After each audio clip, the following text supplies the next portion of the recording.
L'œuvre de Pierre et celle de Paul sont très différentes.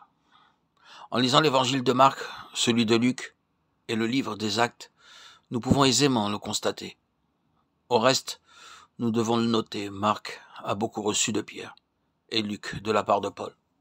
L'expression du témoignage de Pierre au jour de la Pentecôte diffère de celui que Paul a rendu plus tard.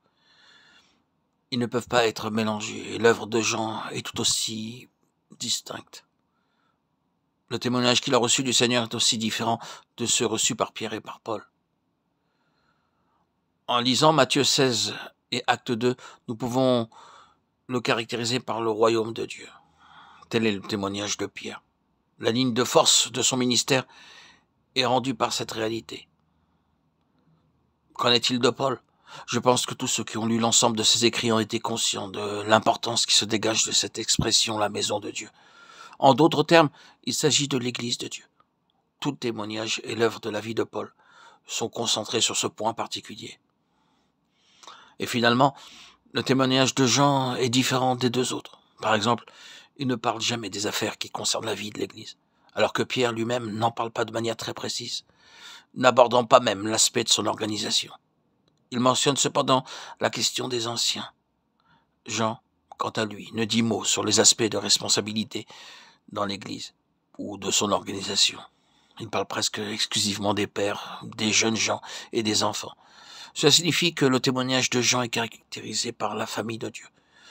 Par conséquent, 3 lignes de force distinctes du ministère se font jour à nos yeux.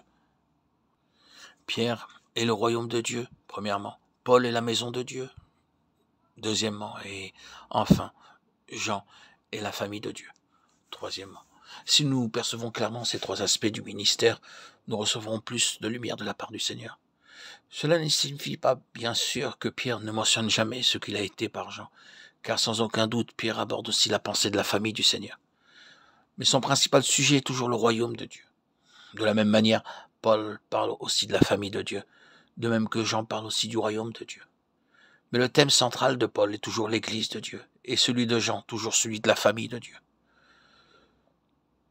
Pour résumer tout cela, nous devons dire que bien que ces 3 lignes n'aient pas un caractère absolu, chacune d'entre elles représente le courant dominant qui caractérise chacun de ces 3 ministères. Parmi ces 3 lignes du ministère, celle qui est représentée par Pierre marque un commencement.